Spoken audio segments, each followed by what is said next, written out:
Olá pessoal do canal Semeando Palavras.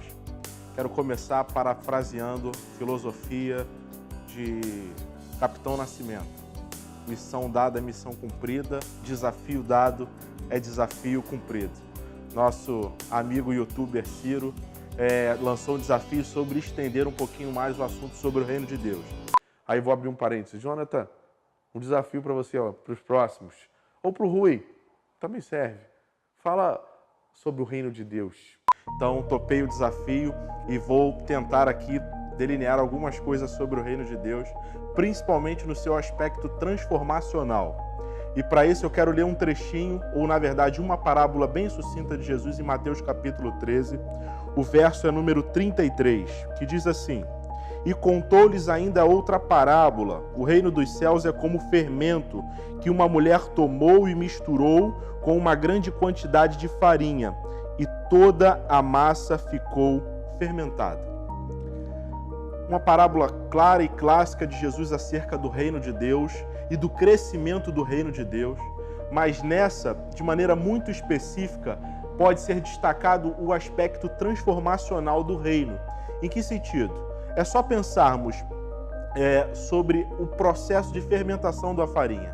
Isso, apesar de quase 2000 anos dessa parábola para o nosso tempo, esse processo ainda não mudou. O mesmo pãozinho fermentado que era feito naquele período é o mesmo pãozinho francês que compramos na padaria ou aquela pizza que a gente pede no final de semana. O processo de fermentação e crescimento da massa se dá basicamente da mesma forma.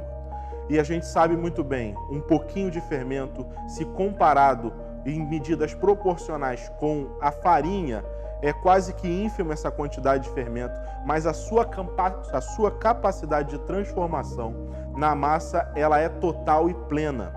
E uma outra coisa eu destacaria sobre o reino de Deus, com relação a essa figura trazida por Jesus do fermento, é que ela começa de dentro para fora de uma forma invisível. Assim é o reino de Deus no coração do homem.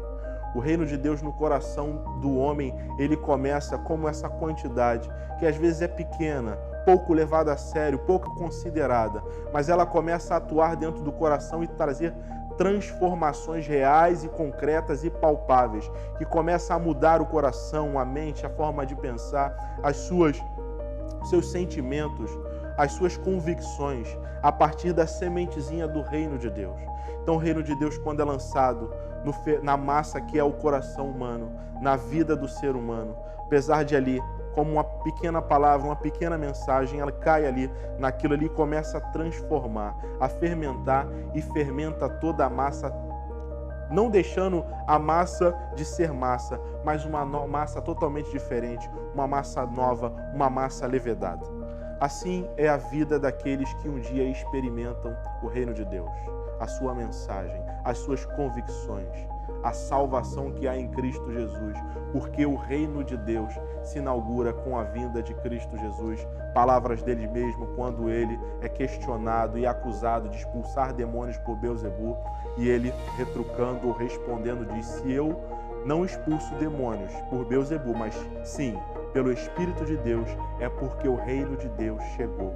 Então o reino de Deus que chega em Jesus, é inaugurado em Jesus, e a sua mensagem, quando cai em nosso coração, tem essa capacidade de transformar vidas por completo, tirando pecadores empedernidos para salvos, contritos na graça e no favor de Deus.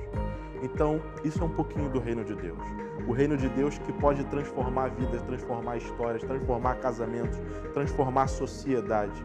Então, semeie, lance o fermento do reino de Deus. Deixe também que ele cresça no seu coração, na sua vida, na sua história. E eu não quero encerrar esse vídeo sem antes perpetuar ou ecoar esse desafio. Ciro já falou um pouquinho sobre o reino de Deus, eu já falei um pouquinho sobre o reino de Deus. Desafio os meus outros colegas a darem continuidade a essa reflexão, porque creio numa palavra de Deus que é viva, uma palavra de Deus que é dinâmica e que muitas lições ainda sobre o reino de Deus podem ser extraídas da Escritura. Que Deus abençoe a você e a mim e que deixemos o fermento do reino de Deus continuar a modificar a nossa história e a nossa vida. Essa é a minha oração e meu desejo, e que assim Deus nos abençoe.